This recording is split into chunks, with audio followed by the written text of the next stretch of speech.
지난 시간에 이어서 오늘도 이 야외에서 촬영하고 있는데요. 오늘은 또 느낌이 어떠신가요, 두 분? 계속 추워요.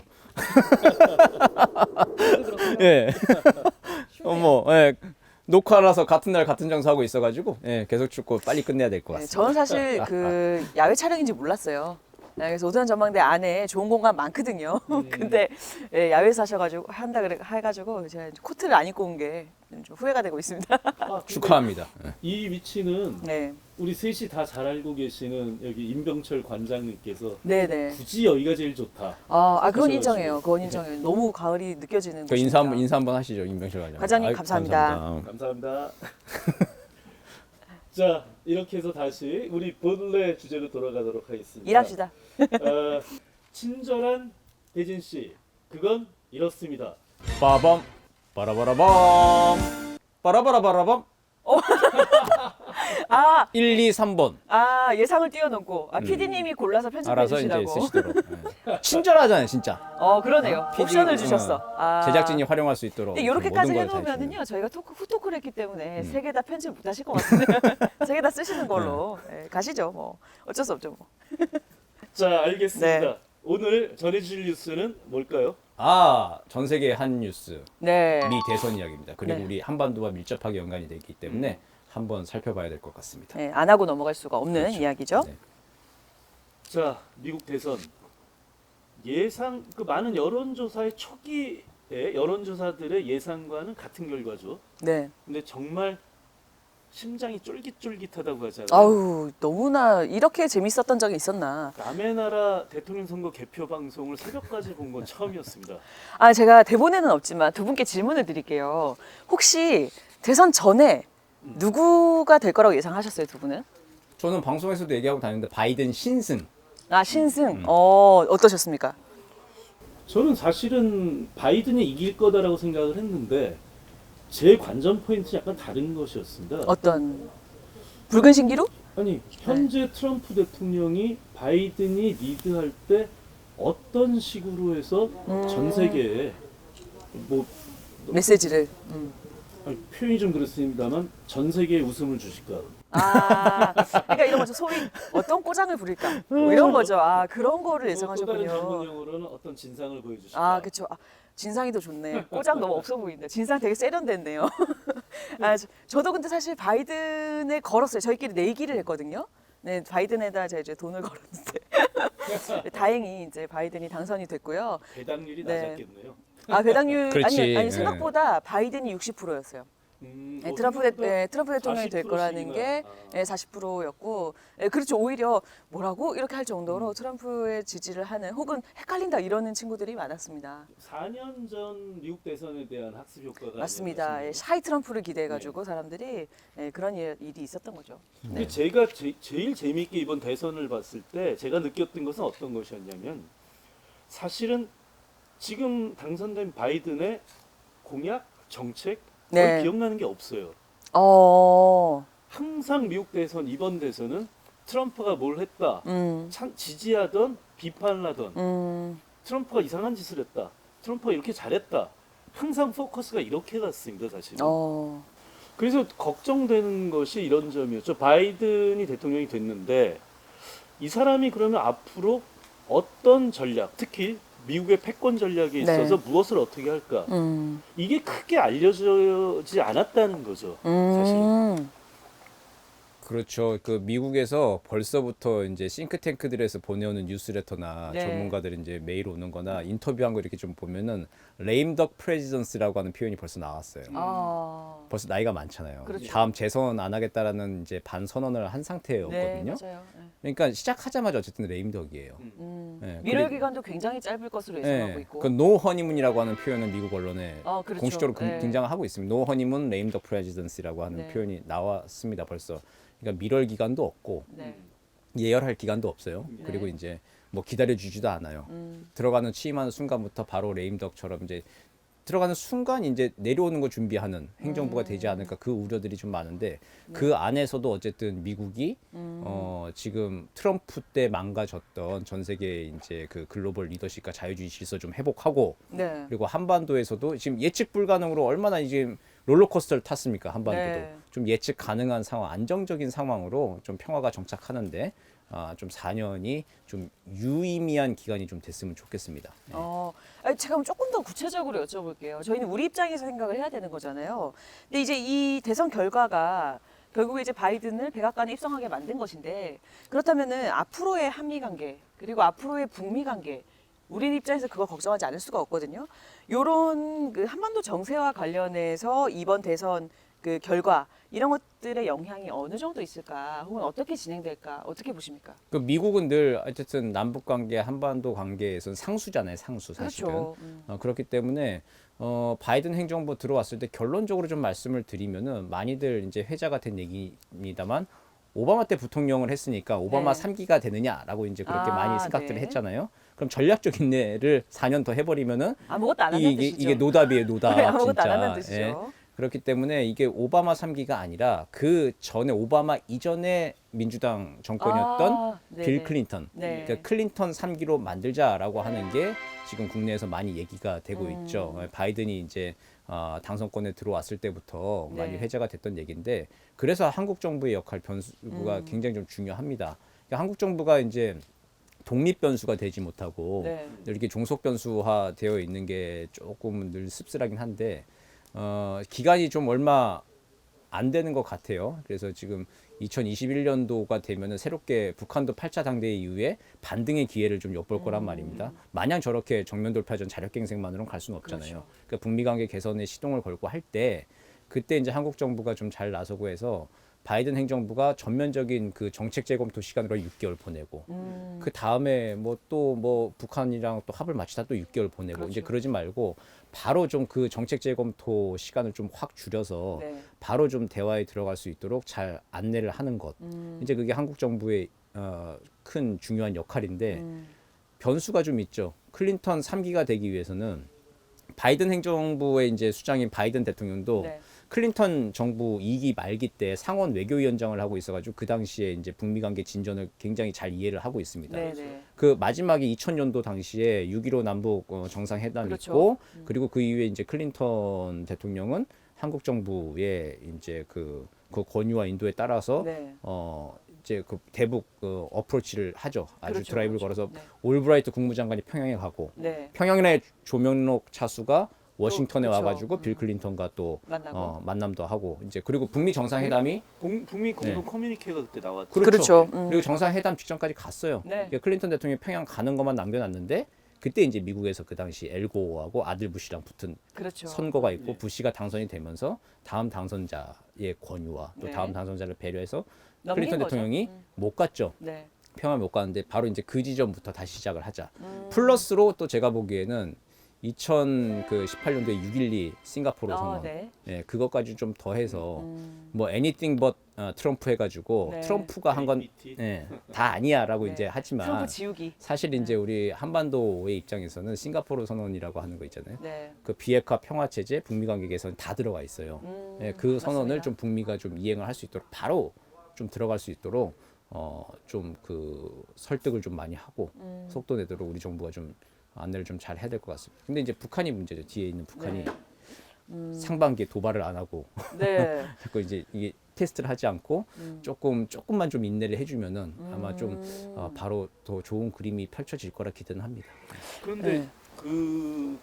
이 대목에서 사실 저는 이제 우리가 한미 관계, 북미 관계 이런 이야기를 하는데 네, 네.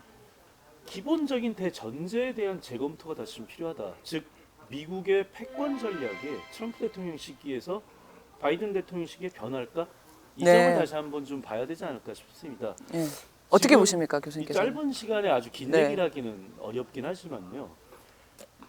트럼프 대통령 시기의 미국의 패권 전략은 그러니까 오바마 대통령 시기부터 중국에 대한 초점으로 바뀌었죠. 네. 오바마 대통령 시기에 글로벌 금융 위기를 거치고 나서 그 이전 시기에는 차이메리카 그래서 미중 간의 협력 이런 시대였다면 글로벌 금융 위기를 거치면서 오바마 대통령은 재균형 전략, 네. 중국에 대해서 다시 재균형을 하겠다라고 한 표현을 했고, 그러면서 소위 피보트 에이시아, 그래서 아시아를 중시하는 아시아로의 축을 이동하는 네. 자, 이런 정책이 전개가 됐는데 한마디로 이야기하자면은 미국 패권에 도전하는 부상하는 도전자 중국을 견제하겠다. 근데 이것이 트럼프 대통령 시기에 와선 인도 태평양 전략이라고 해서 인도와 태평양이라고 하는 것으로 중국의 세력 확장하는 것을 억제하는 것으로 바뀌게 되죠.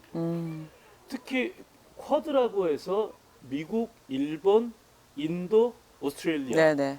이 4개국의 뭐 경제적 협력, 그렇죠. 군사적 협력을 굉장히 강조하기 시작을 했습니다. 물론 이 인도 태평양은 일본에서 먼저 제안한 것이긴 했는데요. 트럼프 대통령이 받았던 그렇죠. 것이죠. 그것을 이 쿼드에 이 네 나라를 이렇게 연결해 보면 사각형이 나오는데 그 사각형 안에 있는 나라가 바로 중국이거든요. 맞아요. 네. 그러니까 중국을 어떻게 보자면 포위하는 그렇죠. 견제하고. 것이고, 이 쿼드에 쿼드 플러스라고 해서 한국, 베트남, 뉴질랜드 네. 너희들도 들어와라 뭐 이런 식의 제안을 또 하고 있는 것이죠. 그러니까 미국의 패권 전략에 있어서 전 바이든 대통령이 된다 하더라도 부상하고 있는 중국을 어떻게든 견제 압박 이렇게 하자라고 하는 것은 저는 계속 동일하게 유지가 될 것 같아요. 네, 변하지 않을 거죠. 진짜. 그렇다면 여기에서 우리가 참 곤혹스러운 것이 미국 혹은 중국이 너희들은 어느 편에 설 건데 라고 하는 선택을 요구하게 되는 상황이 네. 사실 우리는 굉장히 좀 곤혹스럽죠. 음. 그 안미 경중이라고 그래서 안보는 미국의 네. 경제는 중국의 이런 그 상호 의존성이 강한 나라가 우리나라인데 네. 자 그럼 이런 상황에서 우리가 어떤 한 나라를 선택한다?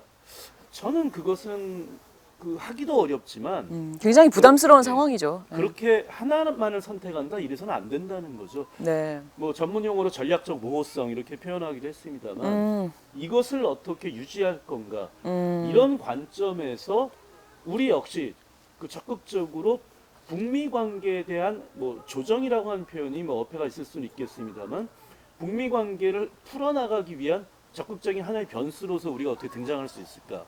한미 관계 역시 마찬가지이고, 즉 미국이 됐던 중국이 됐던 우리를 필요로 하게 만드는 것이 우리가 변수가 될 수 있는 그런 것이 아니겠느냐 이런 점에서 이런 관점에서 이 북미 관계 그리고 한미 관계 이런 것을 좀 바라봤으면 한다. 좀 이런 생각이 들었습니다. 네. 아니 뭐 패권 전략, 미국의 패권 전략은 트럼프 때와 이제 바이든 때가 이렇게 크게 다르지 않을 것 같고요. 제 생각에도. 근데 동의가 되지만 또 한편으로는 이런 거죠. 이제 바이든의 대화 방식이 훨씬 더 유연하고 세련됐을 수는 있겠다. 이런 정도는 좀 예상이 가능할 것 같고요. 그렇죠. 네, 그러나 결과적으로는 어쨌든 중국 편에 설래, 미국 편에 설래 이런 이제 선택의 기로에 우리 모두 서게 되지 않을까 우리가. 이런 차이는 있겠죠. 그러니까 제가 아까 설명했었던 것은 소위 국제 정치에서는 일반적으로 얘기하기를 구조라고 하는 수준에서 분석하는 것. 네, 것인데 두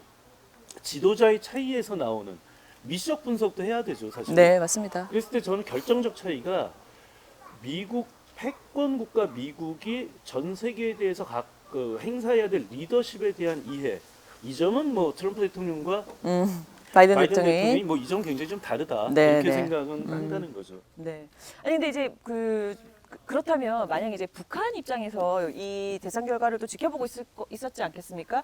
굉장히 뭐 티를 내진 않았지만 잠잠하게 아마 결과를 굉장히 신중하게 지켜봤을 텐데 과정들도 다 아마 팔로우를 했을 텐데 북한 입장에서 이 결과 어떻게 만족했을까요? 어땠을까요? 북한은 겉으로는 신경 쓰지 않는 그러니까요. 태도를 보일 겁니다. 자기들은 자기들 식으로 가는 거고 네. 내뱉은 말은 트럼프가 오든 바이든이 오든 유예요. 새로운 네. 계산법을 가지고 오라.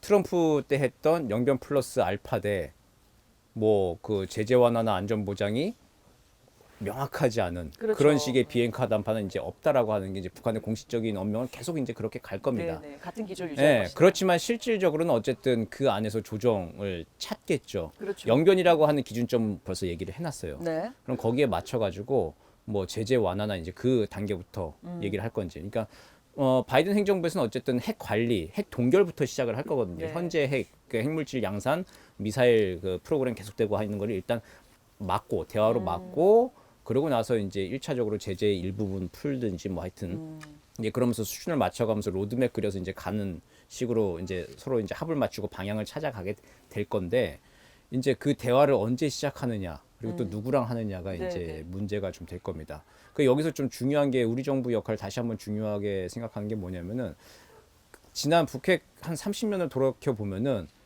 뭐 로드맵이나 합의 다 나와 있어요. 네. 그대로 하면 되는데 우리가 진실의 순간까지 아직 가본 적이 없어요. 북한이 마지막 그렇죠. 버튼 이걸 누르면 영변 핵시설에 거점이 다 폐기된다라는 네. 순간까지 우리가 가본 적이 없어요. 없죠. 맞아요. 북한이 완전하게 비핵화하지 않을 것이다라고 하는 심증은 전 세계가 가지고 있어요. 네. 미국의 보수 엘리트들은 뭐 네, 말할 신뢰가 것도 없고 없잖아요, 그렇죠? 민주공화 다 말할 것도 없고 네, 네. 북한이 완전한 비핵화 할 거라고 하는데 이제 신뢰를 하는 사람은 없는데 심증은 있는데 네. 물증을 잡은 적은 없어요. 그렇죠. 근데 이게 사실은 과학적으로 논리적으로 물증 잡은 게 없는데 심증만으로 모든 대화, 평화의 가능성을 다 포기하는 것도 말이 안 되잖아요. 그렇죠. 그러니까 우리가 해야 될 주장의 요점은 뭐냐면 진실의 순간까지 한번 가보자. 그러니까 스냅백 조항이라고 해가지고 네, 네. 여러 단계 쪼개진 단계에서 다음 단계로 넘어갔다가 안 된다, 이행이 안 된다, 북한이 버튼을 안 누른다, 이제 물증 잡았다, 비핵화 의지가 없다 하면 다시 제재, 강압, 압박으로 돌아가는 거 스냅백 조항을 바탕으로 해서 실제 한번 좀 진짜 좀 한번 가보자. 가봤으면 끝까지 가봤으면 가보자. 좋겠어요. 가본 적이 없기 때문에 우리는 네네. 이제 그 가는 거를 진짜 추구를 좀 해야 될 때인 것 같습니다. 이제 한 30년 네네. 논의했으니까 설계도 그려놨으니까 네. 이제 한번 해봐야죠 진짜. 그리고 저는 이제 그 바이든 대통령이 됐을 때 그 북미 관계에서 달라지는 지점들이 좀 몇 개가 있긴 할 거다라고 생각들었던 것이 네. 일단 그 오바마 3기 이건 좀 아닐 거다라고 제가 생각했던 이유가 있습니다. 네. 그러니까 오바마 대통령 시절에 북한에 대해서 전략적 인내라고 네. 했던 것 사실상 비나인 니글렉트였죠. 그냥 무시하는 거였죠 네, 사실은. 네, 네. 자 그런데 그 시기와 지금 시기는 미국에서 느끼는 북한이라고 하는 국가에 대한 위협의 정도 이 정도가 좀 다르다는 거죠. 어쨌든 지금 오바마 대통령 시기하고 비교하자면 지금은 뭐 실제 핵무기가 완성이 됐고 그렇죠. 가지고 있고 그 다음에 ICBM이 있고 이렇게 봐야 되지 않겠습니까? 그렇다면 이런 북한의 위협이라고 하는 변수가 달라진 상황이라면 단순히 전략적 인내 그대로 갈 거다. 이렇게 생각하는 건 좀 아니지 않을까? 첫 번째 이런 게 있고요. 그런데 여기에서 네. 또 잘 모르겠는 게 뭐였냐면요. 오바마 대통령 시기에 굉장히 중요한 치적 중에 하나가 이란과의 핵 합의였어요. 그렇죠. 트럼프 대통령이 당선되고 나서 바로 탈퇴해버렸죠. 네. 바이든 대통령이 제가 뭐 과문해서 그런지는 모르겠습니다만 이란 문제에 대해서 다시 복귀하겠다 공언한 적이 바이든 후보 시절에 네. 공언한 걸 못 들어본 것 같아요. 네. 그러면 이제 어쨌든 이것이 이란이라든가 북한에 대한 이런 대외 정책 문제에 있어서 바이든 이 캠프 측은 그렇게 중요하게 생각하지 않아서일까? 글쎄 그랬을 것 같지는 않고 네. 오히려 뭔가 정리가 확실히 아직은 되지 정리가 않아서. 이제 되지 않아서가 네네네. 아닐까 좀 이런 생각이 들긴 하지만 과거와는 그렇다면 오히려 과거를 성찰하면서 달라질 것 같다 이 생각을 누구나 다 네. 예상하고 있는 것은 근데 또 이건 있죠. 특히 트럼프 대통령과 다를 것 분명하다라고 다들 생각하는 건 트럼프 대통령이 탑다운 탑다운이었으면 그렇죠. 이번에는 이제 바텀업으로 할 거다. 네. 뭐 이런 점 확실히 다를 거다 이렇게 얘기들을 하죠. 네. 맞습니다. 그 바이든 대통령이 결국 그 사실 지금 현존하고 있는 그 미국의 전체 의원 정치인들 다 포함했을 때 외교 안보 분야에서 경력이 가장 길다 그래요. 그러니까 아무래도 그런 부분에 따라서 바텀업으로 아주 정석대로 다시 한번 정책을 돌아보고 한미 관계라든가 북미 관계도 다시 한번 좀 이렇게 말씀하신 것처럼 진행되지 않을까라는 생각이 듭니다. 오늘은 저희가 지금 어떤 느낌이 드냐면 친절한 대진 씨와 친절한 원영 씨와 함께 함께 진행을 하고 있다는 느낌이 드는데 너무 좋네요. 그렇죠? 새로운 또 정보들이 많이 나오고 있습니다. 사회자가 방송에 욕심이 있으셔. 그죠? 네. 지금 제가 사회를 보려고요. 저만 사회를 보려고요. 오늘은 패널이야. 정확히 얘기하면 이제까지 욕심을 억누르고 진행해. 그렇죠, 그렇죠. 마지막 회여가지고 자유롭게 지금. 욕구를 풀고 살아야 됩니다. 그러게요. 평소에 안 그러면 이제 트럼프 같은 괴물을 낳는 이제 샤이 트럼프 투표 현상이 나타나는 거예요. 자, 평소에 오늘 할 말 하고 하십시오. 싶으면 오늘 있으면 좀 할 하세요. 말도 좀 하고. 그럼요.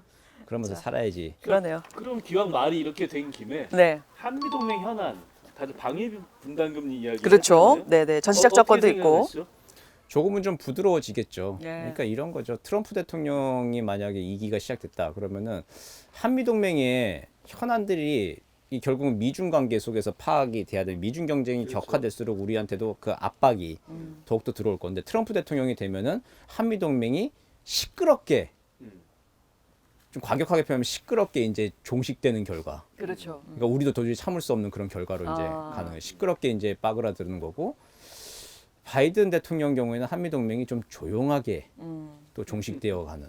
그러니까 한미 동맹의 결과는 틀은 같아. 예, 동맹의 틀은 유지되겠지만 네. 이게 뭐 천년만년 동맹인 나라들은 없잖아요. 근데 맞아요. 미중 경쟁의 격화 속에서 우리가 언젠가 우리 이익 때문에 선택의 순간이 온다면 한다면은 그 바이든 대통령이나 트럼프 대통령이나 어쨌든 미국 대통령이니까 우리한테 선택을 물었을 때 우리는 뭐 중국이 아니고 뭐 미국이 아니고 우리의 길을 간다고 어쩌든 그런 결론이 혹시라도 난다고 치면은 네.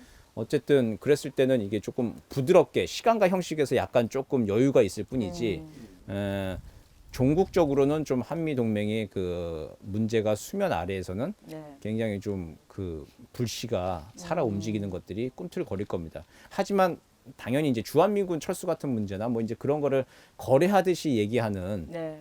단기적으로 그런 일은 없을 거고 좀 안정을 좀 찾아가긴 할 겁니다. 트럼프 때보다.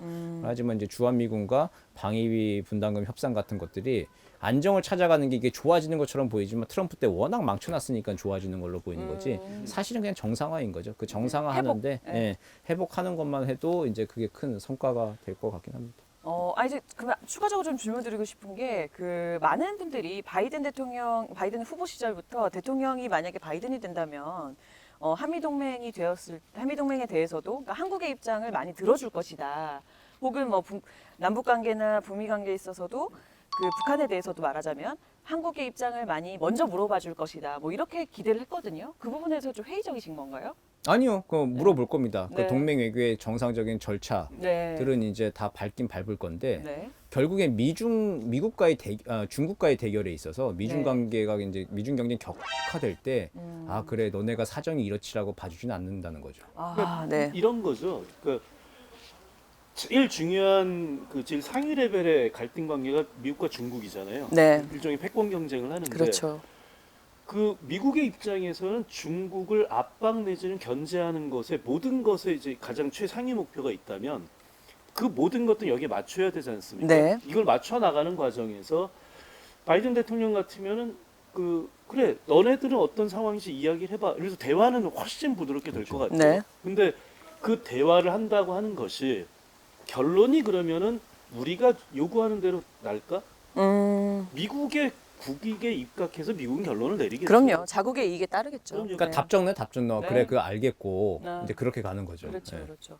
다만 여기에서 이제 한국의 경우는 어차피 현실적으로 아무리 우리가 그 OECD 국가이고 뭐 무역 규모가 어쩌고 해도 미국하고 비교하면 혹은 중국하고 비교하면 약한 네, 나라인데 그렇죠. 어쩔 수 없죠. 뭐. 약한 나라 입장에서 두 강대국에게 무엇을 어필할 수 있을까? 그러니까 제일 좋은 것은 미중 경쟁을 위해서 미국도 그리고 중국도 한국을 자기 편으로 만드는 것이 필요한 상황을 우리가 만들 수 있을까? 네. 그랬을 우리가 때- 주도할 수 있을까? 그렇죠. 네. 그랬을 때 국제 정치에 있어서 우리가 변수가 가능해지는 이런 상황이 되겠죠. 가장 우리의 국익이 극대화되는 것인데 그 점에 있어서 저는 너무 좀 이상적인 표현이 될 수는 있겠습니다만 뭐 우리의 독자적인 지정학적 공간을 만들어야 된다. 흔히 이렇게 네네. 이야기를 하는데요. 그 점에 있어서 가장 좋은 것이 사실은 남북 협력을 통한 뭐 쉽게 얘기해서 미국이나 중국이 생각하는 그 판을 우리가 흔들 수 있을까? 그럼 그 판을 흔드는 것이 사실은 남북 협력이 되지 않을까 이렇게 생각을 하는데 네. 이 얘기가 또 섣불리 할 수는 없는 것이 왜냐하면 남북 협력엔 또 상대가 있잖아요. 네. 북한이라고. 그렇죠. 그렇죠. 북한이 자신들의 국익에 입각해서 우리의 제안을 어떻게 받아들일지 받아들일까? 모르죠. 다만 북한 역시 남북 협력이라고 하는 것이 자신들에게 사실 도움이 되면 도움이 됐지 국익에 그 마이너스가 될 일은 없거든요. 네. 그래서 이 점에 있어서 결국 남북 협력이라고 하는 것을 바탕으로 미국과 중국의 패권 경쟁 질서의 판을 한반도의 두 주역인 남북이 함께 흔들면서 정말로 남북의 독자적인 지정학적 공간을 만들어서 남북 공동의 이익을 바탕으로 공동의 국익을 추구할 수 있을까? 네. 그게 이제 그 궁극적인 과제일 텐데 네. 이게 참 말은 제가 생각해도 번들을 하고 좋고요.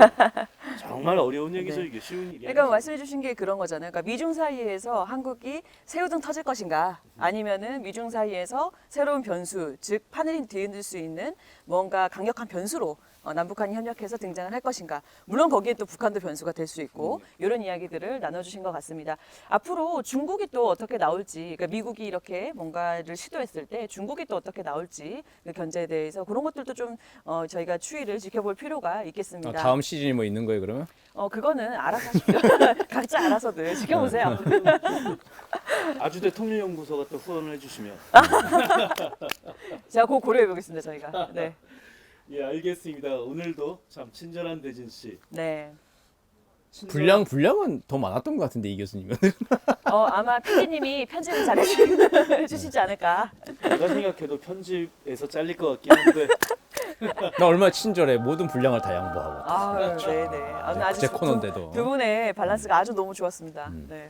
자, 이제 우리 시청자 여러분들께 모두 같이 인사드릴까요? 네. 감사합니다.